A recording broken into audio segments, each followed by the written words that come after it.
Welcome to Mamta stories channel. तो चलिए कहानी को शुरू करते हैं। रात के 8 बज चुके थे। रात में बस हल्की सी लाइट थी और ऊपर वाले कमरे से धीरे धीरे सराहने की आवाज आ रही थी। भाभी थोड़ा सहन कर लो ना, बस 2 मिनट। और देवर आरव अपनी भाभी सिया के पैरों की मालिश कर रहा था। सिया की तबीयत तो कई दिनों से खराब थी। कमजोरी इतना थी कि चलना भी मुश्किल था। लेकिन बाहर गली में खड़े 2 पड़ोसी क्या देख रहे थे कि खिड़की का आधा खुला हुआ पर्दा, अंदर देवर भाभी। बस उसके दिमाग में कहानी शुरू हो गई। अरे कुछ तो गलत चल रहा है इनके बीच। किसी ने ये नहीं सोचा कि भाई जैसा देवर, बहन जैसी भाभी, बस एक बीमारी, एक तकलीफ और एक फर्ज। पर अफसोस, दुनिया सच देखने से ज्यादा गलत सोचने में तेज होती है।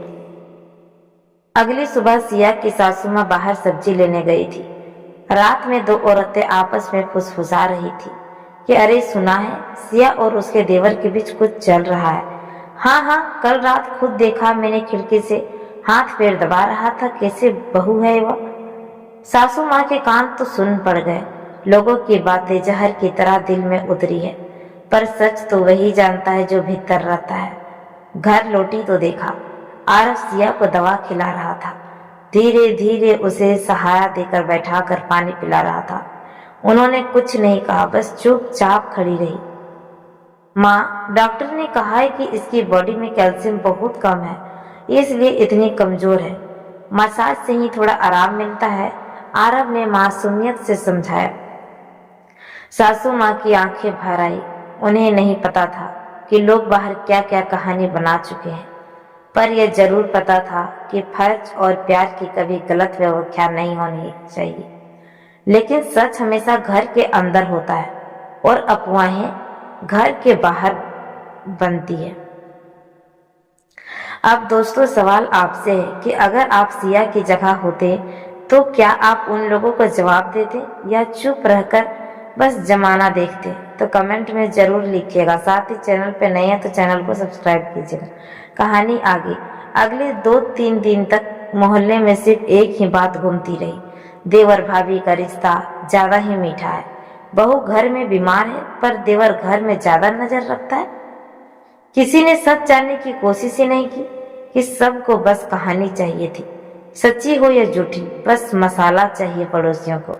सिया तो चुप थी, लेकिन टूटी नहीं।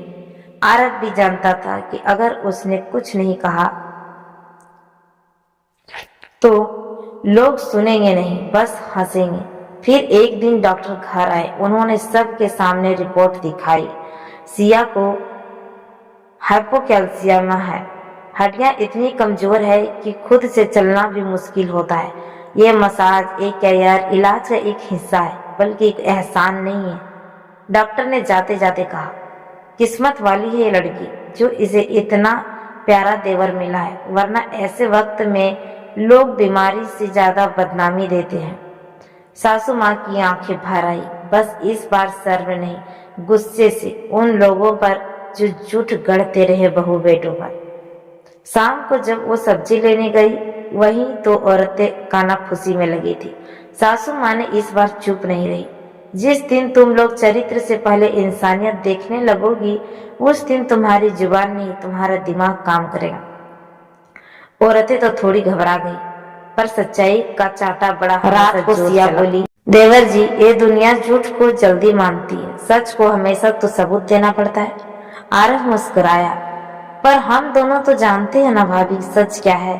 बाकी दुनिया को जवाब देना जरूरी नहीं, जी कर दिखाना जरूरी है। सिया ने पहली बार मुस्कुरा कर कहा, तुम देवर नहीं हो, तुम्हारा रिश्ता तो मुझसे खून का नहीं बल्कि फिक्र का है, और यही रिश्ता दुनिया कभी समझ ही नहीं पाएगी। अगर आपको पता चले दोस्त कि कोई आपकी अच्छाई को गलत समझ रहा है, तो आप क्या चुप रहेंगे या सामने जाकर सच का आईना उसे दिखाइएगा? कुछ हफ्ते बाद सिया की हालात थोड़ी संभल गई। अब वो चल तो नहीं पाती थी, लेकिन सहारे से बैठ सकती थी। सासू माँ ने कहा, बेटा अब तू बाहर की दुनिया को उसकी भाषा में जवाब दे। जो चुप रहता है उसे गलत ही समझा जाता है। उस दिन घर में पूजा रखी गई थी। पूरे मोहल्ले की औरत आई थी। वही जो बातें करती थी, वही जो बिना सच जाने फालतू बातें सुनाती थी दूसरों को। सबके सामने सिया ने पहली बार बोलने की हिम्मत की। अगर आपने देखा पर समझा नहीं, आपने सुना पर परखा नहीं। मैं बीमार थी, हड्डियां टूटने जैसी हालत थी, मेरी सांसें तक दर्द से कांपती थी, पर आपको दिखा नहीं, बस देवर भाभी का रिश्ता दिखा। सिया की आवाज में दर्द था पर टूटन नहीं। किसी ने ये नहीं सोचा कि कोई बेटा अपनी भाभी की सेवा भी कर सकता है। किसी ने ये नहीं माना कि फिक्र में भी पवित्रता होती है। सबको बस कहानी चाहिए थी, लेकिन मेरे दर्द पर जो कहानी बनाई गई वो मेरा जितना असली नहीं, बल्कि आपकी सोच के इतना झूठा है। औरतें चुप रही। किसी के पास अब हंसी नहीं थी, बस झुकती नजरें थी। आरव ने आगे बढ़कर कहा, आप सब ने मुझे चरित्रहीन कहा, पर मैं ही हर रात अपनी भाभी को दर्द से छटपटाते देखता था। अगर वो मेरी बहन होती तो आप क्या सोचते? मोहल्ले की एक बुजुर्ग औरत बोली, बेटा गलती हो गई हमारी, हमने जरूर देखा था पर समझा कुछ और ही था। सिया बस मुस्कुराई, पर आंखों में आंसू थे। वो दर्द के नहीं थे, वो जीत के आंसू थे। सासू माँ ने बोला, इंसानियत का गला वहीं घुटता है जहाँ रिश्तों को शक की नजर से देखा जाता है। पूजा के बाद जब सब जाने लगे, एक औरत ने पास आकर कहा, सिया बेटा अब समझ आया कि हर नजदीकी रिश्ता गलत नहीं होता, हम लोग ही सोच को गंदा कर लेते हैं। सिया ने जवाब दिया, दुनिया हमेशा तय करेगी कि आपको क्या कहलाना चाहिए, पर आप तय कीजिए कि क्या आप बनकर रहेंगे, बदनाम होकर सच्चे या फिर मशहूर होकर झूठे। उस दिन पहली बार सिया ने खुद को टूटा नहीं बल्कि जीता हुआ महसूस किया। समय तो धीरे धीरे बीतता गया।